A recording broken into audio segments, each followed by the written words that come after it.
Hey guys, in this video I'm going to be giving you a training music tutorial based around my track Surge, which was released as part of Elephant Music's Moros Black album. And now this track was recently used on the most recent Call of Duty Modern Warfare trailer. Okay, so the nice thing is I've got the project up here. The nice thing is for you guys and for me is I haven't listened to this track since I wrote it, and that was 2016.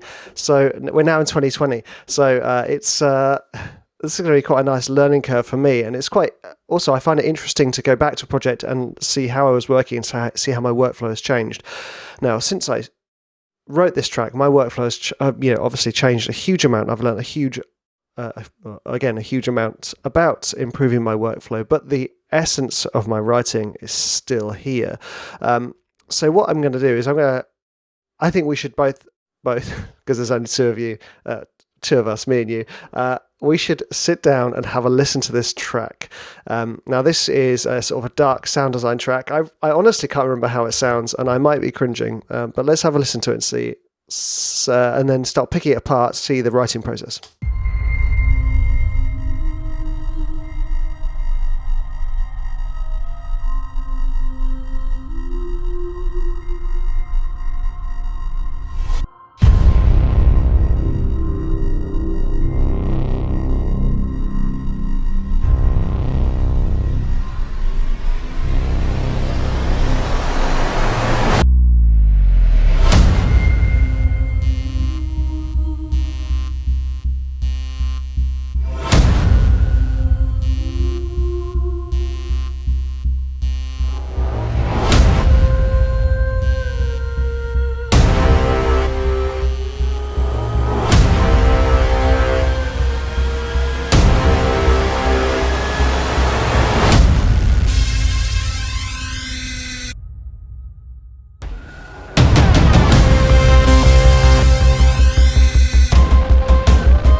Yes.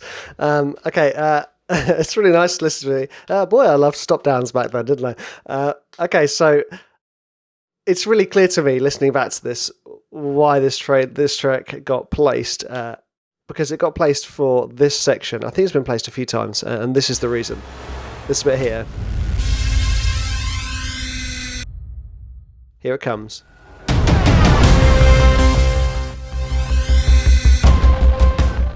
It's this. I mean, yeah, it's got this great drive to it. It's just great, and then obviously this section is just the extension of that riff, that idea. Okay, so let's dive in to this structure. Now, I generally structure my tracks. The way I work is I sketch out a track. In my mind as completely as possible, and I mean completely like start to finish, not completely as in like the layers and textures and timbres and things like that. I think about, okay, so I want an idea. I'll have my intro, which is the classic bing piano intro. You know, you get those all the time. Then you've got a drone. Now this it featured heavily with voice, the ooh, because I was essentially trying to copy myself. One of my tracks, Below Freezing, had been placed tons of times, and that has a voice in it, and that's what people liked about it. Funnily enough, people have always stripped the voice out of this, so it's interesting to see that you can't always repeat your own formula. So yeah, there we go. So this is my first act here, this section here. We've listened to it already. The way I like to have my first act, my introductions, to be as minimal as possible, because then it gives you that chance to go absolutely bat crazy at the end, because then you've got room to grow. So I generally start my trailer tracks, regardless of genre, with a cinematic boom. Here we go. So let's take a look. What I've got. These are probably, there we go. These are my booms, aren't they? Oh, no. These guys. I mean, there we go. That sounds like a trailer already, doesn't it? And that's why I like these cinematic booms. Then we've got...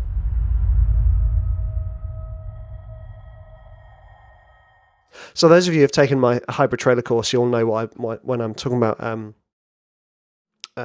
painting a landscape with a wash. So you've got these booms, like a giant has just landed on the floor in front of you, and then you have this distant wash, and that wash in the background immediately gives a sense of space.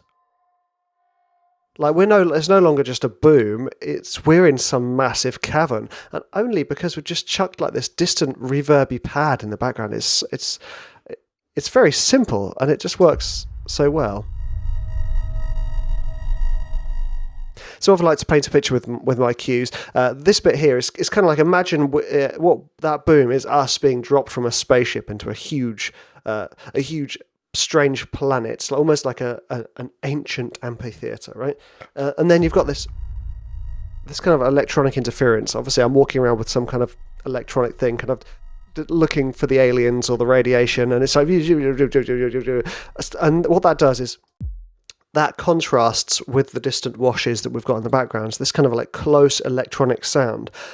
By having the contrast of close and far, it makes the close seem even closer, and the further noises, the distant noises, seem even further away. And then obviously, I think I just chucked these pianos in just so that it's just like well, I've got to have a piano key at the start, haven't I? It works in the same way as the pad, really. It's like, it's a close sound because it's not completely wet, but then you've got this, and then you have the reverb coming around it, this delay, this sort of, there's quite a long pre-delay, so it's almost like an echo. Again, painting the space.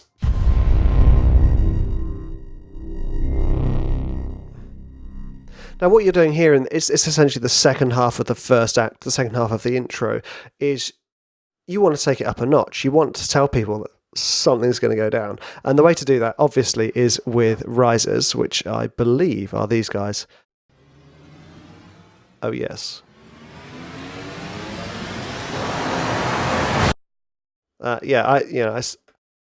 Where would we be without risers, us sound design creators? Okay. So what you do is you've got this, like, you've set the tone with this distant drone, with this cinematic boom, with this kind of bing key, and then you've got this like weird electronic bubbling nearby, and then the riser is implying that something is going to happen. You know, it's like when you're at a club and there's a noise sweep going through the track. The noise sweep is indicating, guys, this track is going to drop, and you are going to bust your moves. And in this case, this track is going to drop, and you're going to poo your pants because it's so awesome. And then what you got is this a pulsing bass, which indicates a change in pace. I'm not sure I would have thrown in that cheesy drop now. I probably would have just gone straight into this bit here. Same thing, okay? So I've got this strange B sound, which is, it's kind of like a pulse. I mean, at the root of all of these sound design cues, you're essentially mimicking the heartbeat and breathing as if you are in some kind of anechoic chamber where all you can hear is the blood rushing through your veins and the air filling your lungs, because those are the things we're mimicking with the music. We're mimicking that kind of like sweaty fear, you know, like when you're a kid and you get stuck in a dark room and you can't see anything, but all you can hear is your heart going do, do, do, do, do, and you're trying to breathe as quietly as possible. But no matter whatever you try, you can't stop breathing incredibly loudly, and that's what we're doing here. You hear the pulsing bass, which is essentially mimicking the heartbeat. And the kind of like buzzing is the urgency of a clock, essentially. You know, the Brahms are kind of like what you would imagine the monster in the dark to be doing. You know, you're stuck in this strange dark chamber. So we've gone from two scenes here. We've gone from this ancient alien amphitheatre to suddenly falling into a pitch black room. It's closer, it's smaller. Your heart's thumping, the clock is ticking. And then you get these Brahms, which are kind of like distant signals of danger, you know, the call to arms, which are just brought to the fore with hits. Again, risers are telling me it's going to drop again, and that's what you're doing. You know, you're not just sort of helping the listener, you're helping the editor. You're going to go, editor, dude, I am bringing the track in for a drop. So it's the interesting thing about the way this track is structured is this, my second act, which is essentially from here to here, is broken up into two halves. So I've got this first half, which I've walked you through, which kind of could have been carried on into another section of the track. But then what I've done is I've changed gear again, which a lot of people kind of forget that you can do that within a cue.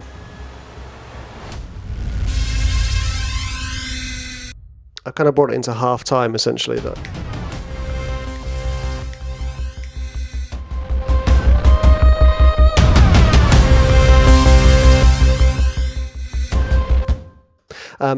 Okay, so it's the same things are going on. We've got this, which is our signature sound, which is something that you really must try and incorporate into your, especially sound design cues. The sound which makes your track recognizable and your track stand out. And then you still have all of these things that are helping the track move along. You've got your percussive bass, which is here. Got your percussive bass being the heartbeat, except this time the heartbeat has dramatically increased in speed.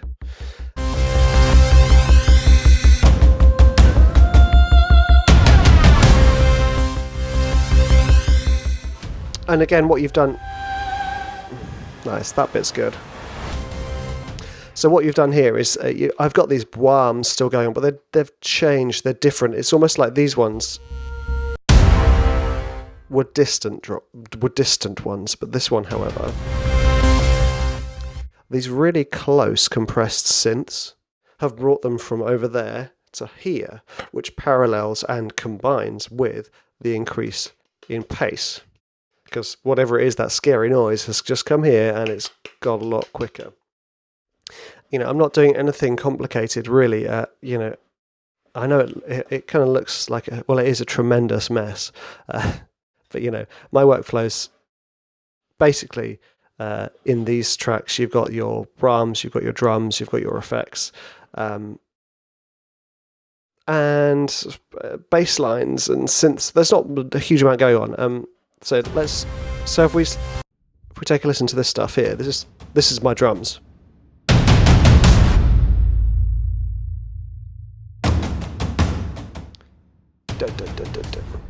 So again, with trailer cues, you tend to leave your fills to the sort of the second half of your loop, really. So you've got this boom, 2, 3, 4, however long it is, 3, da da da da da da da da boom. So you leave this space for whatever else is happening, and usually you then combine that fill with a signature sound, or you combine it with a melody. You know, you 2, 3, da da da da, you know, something like that, whatever it is. So there are drums going on, and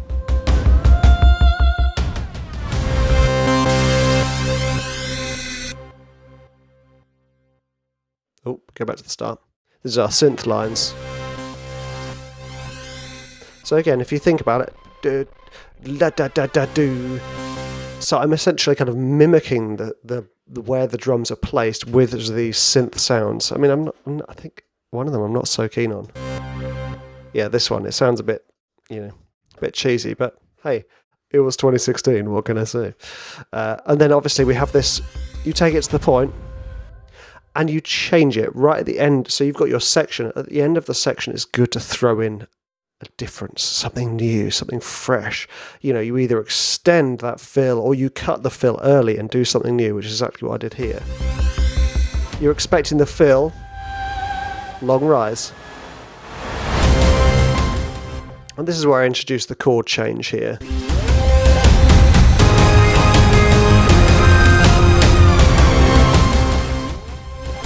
Right, now I just want to check, I think... bounced in organ filth. Yeah, there we go. So this is my chord sequence here.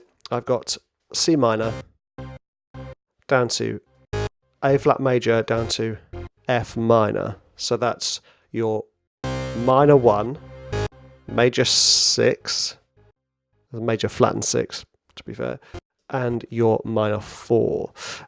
Again, this is quite a good, cool chord progression. And you'll notice here that I have started to introduce risers all the way through this section, because you know what? They sound cool. And also this in and of themselves, this sounds like a horror cue. You don't have to do much for this. I mean, boom. That's a horror cue, really, isn't it? Yeah, ding, ding, ding, ding, ding, with that underneath. So if we have a listen to now the synth lines, which are probably... Oh, hello, that's the brass.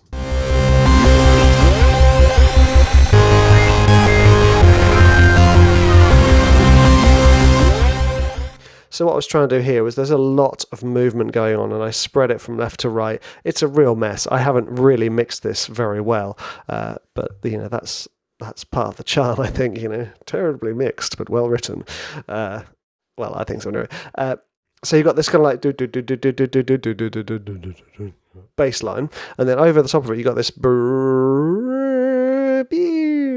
You've got all this movement happening, which is, if you imagine this is now the battlefield, everything's going down, and you've got this movement is representing things happening not just in your aural field, but your visual field as well. And it's quite intense. And then obviously, just for the sake of it, I mean, why not? Chuck in some bombs.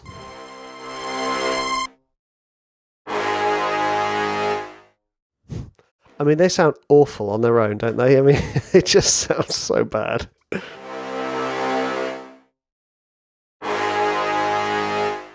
Because I'm not using them as like a realistic horn, really. I'm using them as for their textures and their timbres. The rasp of them and the metallic sound of them. That's why I'm using them, because they also. Even amidst all those horribly distorting synths and drums and risers, you can still hear the rasp of the horns, and that's really nice, and that's why they're good for the back end.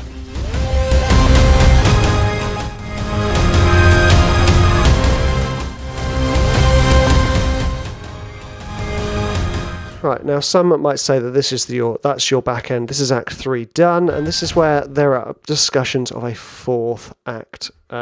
Which I'm not that keen on calling them fourth acts, because I like the idea that Australian composers stick with the 3-act format of a film. And what we're doing is this is just, you could say the outro, which you could say is the fourth act, or you could just call it this is actually the finale, when the real stuff, the proverbial hits the fan. Now, one of my favourite tricks, and I teach my composers about this in my courses, is if you're stuck for what to do, because I think this is what I was stuck for here. I was like, okay, how do I make this bigger? How do I make this sound cooler? I mean, for me, without then chucking in some strings and a choir and making it that type of big, I just couldn't think what to do. So what to do is this: change, make a change. You don't have to make a growth, you make a change. And the change is, I believe, if I'm right, yep, a quick time signature change. So I increased the tempo and I made it into a 3/4.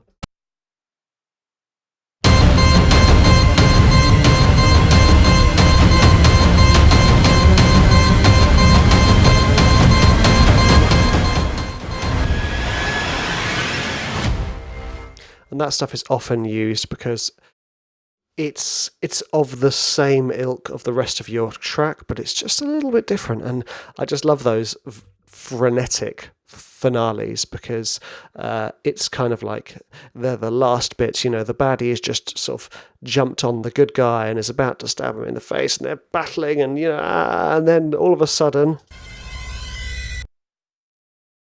the good guy arises from the mist, defeating the foes. So yeah, if you're ever stuck to what to do on a sound design action cue, at the end, drop it, change the tempo, change the signature. It's usually better to speed it up, but there's no reason why you can't slow it down as long as it has the impact of the change. If it slows down and loses pace or slows down and loses impact, then it's not going to work. It needs to have greater impact. The change needs to have impact. Yeah. Wait. So you hear the impact there. Now, if I was to be adjusting this cue, I'd probably just change some of the synth sounds down here, not the bass ones. These, I think it was this lead for green. Change some of the synth sounds. I would definitely work on the horns a little bit, and I'd probably just chuck them through Soundtoys Decapitator, if I'm honest with you. And I would probably reduce some of these drops, especially this cheesy boo. An editor can put that in. I don't necessarily need to put that in my track. I mean, it sounds kind of cool because it sounds like a cinematic trailer cue, but you don't need it. It doesn't necessarily help the track. And I admittedly tidy up my workflow because it's a mess. I mean, my template is quite nice. Where are we? I say it's quite nice. It's still a mess. I haven't really routed everything properly. So I've got all my effects down here, and then I've got my buses for my high strings, low strings, brass, woods, etc., etc. And then I've got my master group buses, so orchestra, percussion, sound effects, guitars, keys, etc. So if I soloed that, I would just see, I obviously wasn't paying attention. I've obviously put my vocal through the percussion group. Yeah. Have I put everything through the percussion group? I probably have.